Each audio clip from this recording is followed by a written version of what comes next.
குருவே நமக. வாழ்க வையகம், வாழ்க வளமுடன். நான் அறிந்த ஜோதிடம் என்ற பகுதியில் திருமண வாழ்வில் நட்சத்திரங்களின் பங்கு என்ன அப்படிங்கிறத இந்த பதிவில் பார்ப்போம். இந்த பதிவில் அதை பற்றி சம்பந்தமான விஷயங்களை பேசலாம். ஜாதகத்தில் 12 கட்டத்தில் சந்திரன் நின்ற ராசி எதுவோ அந்த ராசியே ஜாதகரின் ராசி ஆகும். அதாவது ஜாதகத்தில் ராசி சக்கரத்தில் சந்திரன் நின்ற நட்சத்திரம் ஜனன நட்சத்திரம், சந்திரன் என்ற ராசி ஜனன ராசி அப்படின்னு எடுத்துக்கிட்டோம். சந்திரன் 9 கிரகங்களில், நவ கிரகங்களில் சந்திரன் உடலையும் மனதையும் கட்டுப்படுத்தக்கூடிய சக்தி உடையவர். அதனால தான் உடலுக்கும் மனசுக்கும் காரகனாக இந்த சந்திரனே செயல்படுறார். திருமண பந்தத்தில் உடலும் மனசும் இரண்டும் கலந்து இன்புறுதலே இல்லறத்தின் சிறப்பு. அதனால இந்த சந்திரன் தான் ரொம்ப மெயினான ஒரு விஷயமா இருக்குது. பார்த்துக்கிடுங்க, ஒரு ராசி கட்டத்தில் அதாவது 12 ராசி இருக்குது இல்லையா, அந்த 12 ராசியில் ஒரு ராசியில் 4 கிரகம் ஆதிக்கம் செலுத்துது. அது எப்படிங்கிறத பார்க்கலாம். அதாவது உதாரணத்துக்கு மேச ராசின்னு எடுத்துக்கிடுவோம். மேச ராசியில் முதல் நட்சத்திரம் அஸ்வினி நட்சத்திரம், 2வது நட்சத்திரம் பரணி நட்சத்திரம், 3வது கார்த்திகை நட்சத்திரத்தில் 1ஆம் பாதம்.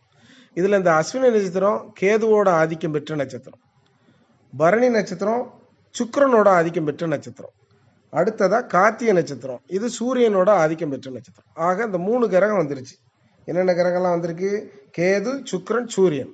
அடுத்ததா மேச ராசிக்கு அதிபதி, அதாவது மேச ராசியில் ஆட்சி பெறும் கிரகம் என்ன அப்படின்னு பார்த்தீங்கன்னா செவ்வாய்.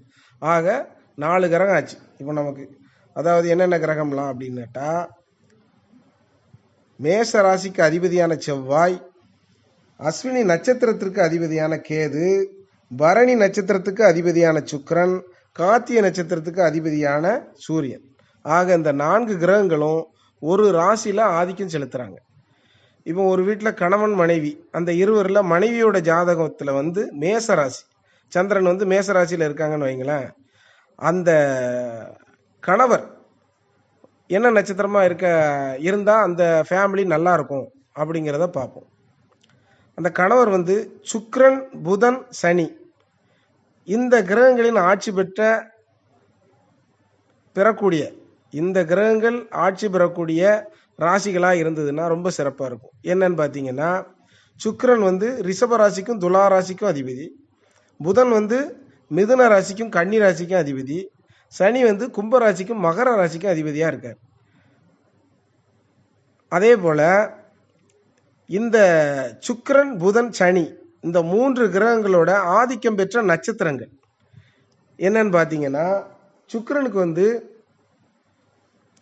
பரணி, பூரம், பூராடம் இந்த 3மே சுக்கிரனோட ஆதிக்கம் பெற்ற நட்சத்திரங்கள். அடுத்து புதனோட ஆதிக்கம் பெற்ற நட்சத்திரங்கள் என்ன அப்படின்னு பார்த்தா, ஆயில்யம், கேட்டை, ரேவதி இந்த 3 நட்சத்திரம். அடுத்து சனியோட ஆதிக்கம் பெற்ற நட்சத்திரங்கள் என்ன அப்படின்னு பார்க்க போனா, பூசம், அனுசம், உத்திரட்டாதி இந்த 3 நட்சத்திரங்களும் சனியோட ஆதிக்கம் பெற்ற நட்சத்திரங்கள். ஆக இந்த சுக்கிரன், புதன், சனி இந்த 3 கிரகங்களோட ஆதிக்கம் பெற்ற ராசியாவோ நட்சத்திரங்களாவோ இந்த கணவரோட நட்சத்திரங்கள் கணவர் அமைஞ்சாருன்னா அந்த குடும்பத்தில் இல்லறம் மிக இனிமையானதாக இருக்கும்.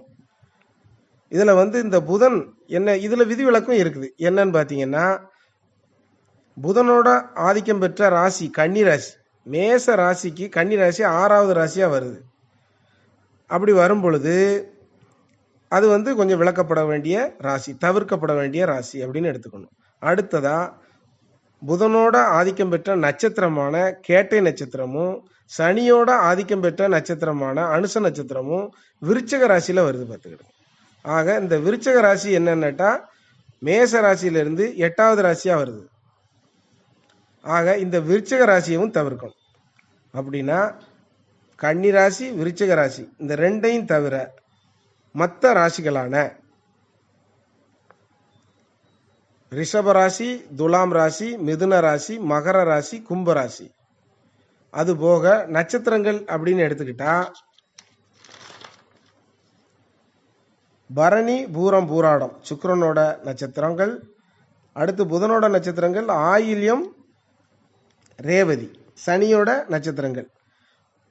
பூசம், உத்திரட்டாதி, இந்த 7 நட்சத்திரங்களை மட்டும் கணக்கில் எடுத்துக்கிடுவோம்.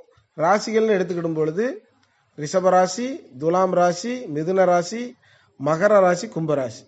இதில் இந்த கணவர் அமைஞ்சிருந்தா அந்த அந்த குடும்பம் மிக சிறப்பாக செயல்படும். ஒரு அந்யோன்யமான ஒரு தம்பதிகளாக இருப்பாங்க.